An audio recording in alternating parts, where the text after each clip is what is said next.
I'm going to tell you a story about Ran. Ran is the guy, actually, he used to come to beauty salon. I own a beauty salon in Bloomington, Indiana, USA. And I think this story goes back to 4 or 5 years. He was, whenever Ran will come to the beauty salon, he needed a haircut. So my co-worker Julie would cut his hair. Ran was an Indian descent, and he was his parents were from India, and he grew up here. He was born in the United States and grew up in the United States, and he was learning Hindi. He was taking some classes at Indiana University learning Hindi, and so he would come to me and he will say things in Hindi to me, since he had a very strong accent, and also his Hindi was not perfect or not very good. So, but I never discouraged him. You know, I interacted with him. I was very compassionate and very nice to him, and I didn't want him to feel bad about his Hindi skills over Hindi, since English is my language, English is my second language, so I can understand that how he felt about his Hindi. But anyhow, so Ran would come and Ran would talk to me a little bit, and he felt comfortable just because of that Indian thing. Even though, you know, he was born in the United States and he grew up in the United States, so he did not have a lot of Indian in him, and he was trying to brush off his Hindi or try to learn Hindi. And so I started talking to him. Mostly our conversation was in English, but sometimes he will spit out word or two in Hindi. So I knew that he really wanted to try to learn Hindi. So one day in a conversation, I asked him, Ron, what are you studying and what your major is? And then he opened up a little bit. He was a shy kid. I knew that he was holding something back. You know one of those feelings, you know, when you are really not comfortable with yourself, or where you are not really comfortable with your surroundings, something is pulling you down. It's always in our head. It's something we build up in a negative thoughts, or somebody said something to ruin our day, or whatever, you know. So he has that personality, just pulled back personality. He will open up a little bit and then he would not say much. And I didn't know how to figure him out. So whenever he would come, he would talk to me. And I was nice enough, you know, whenever I had time, I would sit down and talk to him, and he wanted to practice in Hindi with me. So I said, well, Ron, I will say things to you, and just basically just started interacting, so that you will learn more that way, instead of just going through the book. Sure enough, you know, you have to do your homework, since he was taking Hindi class as an elective to get some credit hours and also learn Hindi. So I said, well, you can practice with me, since Hindi is my first language, so we can interact in Hindi. So he felt comfortable. Little by little, he would open up, even though he sometimes didn't need a haircut or anything, but he will come and practice in Hindi with me, and I was nice enough, and I had time, so I just opened up with him, and so we just talked in Hindi, but majority of the conversation was in English, but he would ask me questions in Hindi. So anyway, we interacted a few times, and it went on for 2 or 3 months, and then all of a sudden I noticed that the Ran stopped coming. So I probably thought that, well, Ran probably graduated, or maybe he just moved to a different university. He could not have been graduated, because I think he was a sophomore. But usually what typically happens, you know, you see a student for a semester or two sometime, and then they migrate or they shift to the different university, or just move to the different university. So I thought that maybe Ran actually went away to a different school somewhere in the United States. So I didn't see him for 6 months, or almost like 8 months I didn't see him. But one day Ran showed up, and so I was very happy to see him.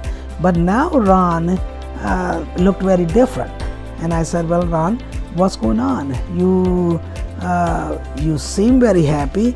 And Ran was wearing full sleeves sweatshirt and just a simple trouser, and then his sneaker, and had a backpack on, and he was smiling, and he was saying things to me in Hindi. So I knew that his Hindi gotten better, and he would just laugh, and he will say things. Then all of a sudden I noticed that the Ran, his neck was sort of like looked like it just sort of like had muscles here, so a little broadened up, and I could tell under his shirt that his chest and his muscles were showing up, since he was wearing a really tight sweatshirt.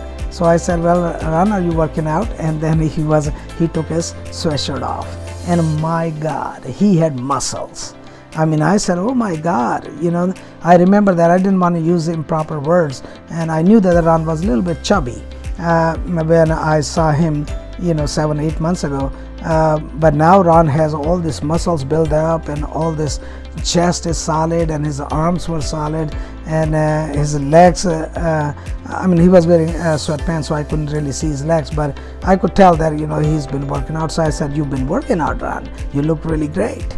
And he said that, yeah, Sharma, I'm working out and I feel good about myself. I said, are you, what prompted this? So what is this change and how it came about? And then he said that, well, it's been in his mind. He was in a high school, and he said that, well, kids were bullying him.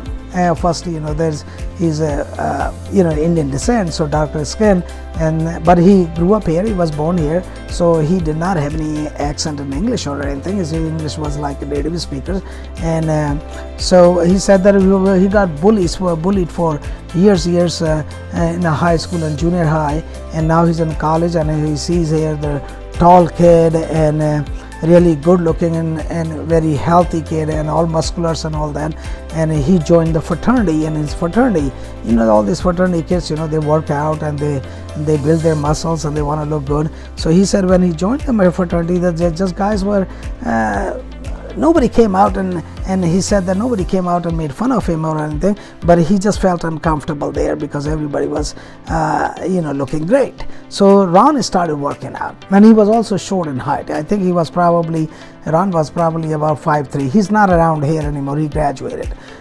So he said that, well, here I'm short. I got bullied in high school and junior high and all that. Here I'm in college, joined this fraternity, and I'm the smallest guy in the fraternity. So he started working out, and he made good friends, and he would go to gym every day.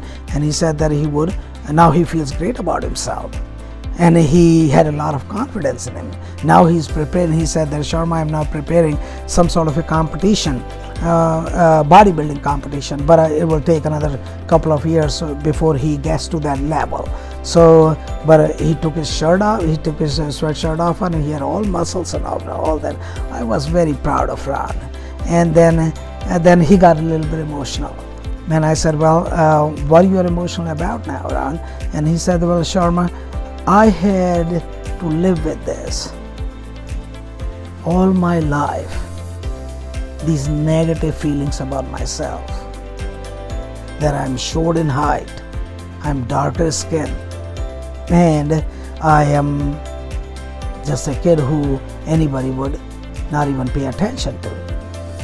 But now I have something that people look at, and I have built up my confidence, and I feel great about myself. So I said, well, I can basically relate with you. I said, well, I'm not 5'3", but I'm not also tall either. I'm 5'7", probably, and also, I live in a country where English is the primary language, and the English is my second language. So I said, well, I completely understand, where you're coming from. But I was very happy to see him with that confidence. And I knew that he's going to do well in life. Well, Ron graduated and he left. He came by and said goodbye to me, and he was here for 4 years. Then recently I actually heard about Ron. He did not call me or anything. He just sent a letter to me, and he said that he has the competition he was preparing for. He won the competition, bodybuilding competition, for some sort of an age group he had. So I was very proud of him, and he wrote down the telephone number. So I called him. I congratulated him. We had a great time and we talked. So I felt so good about him.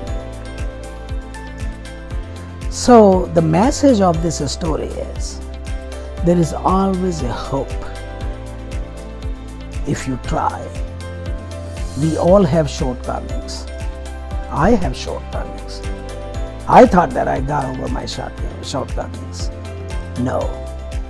We all have shortcomings. We can get over them instead of feeling sorry about ourselves or build up those negative things about ourselves. All we have to do is to just get in action and get over them little by little. So I just thought that I should share this story with you, and that's what I actually have done in the business also. I didn't have anything, but I didn't sit around and just cry about it. I worked hard and achieved whatever I wanted to achieve. So you can do the same. Always make sure that you save 65% to 80% of your net income. A lot of people are going to say that, well, it's not possible. Anything is possible. Believe me. If you put your mind and heart into it, anything is possible. If you save more today and invest, your future is going to be bright. Then you can scale it down when you have enough money coming in.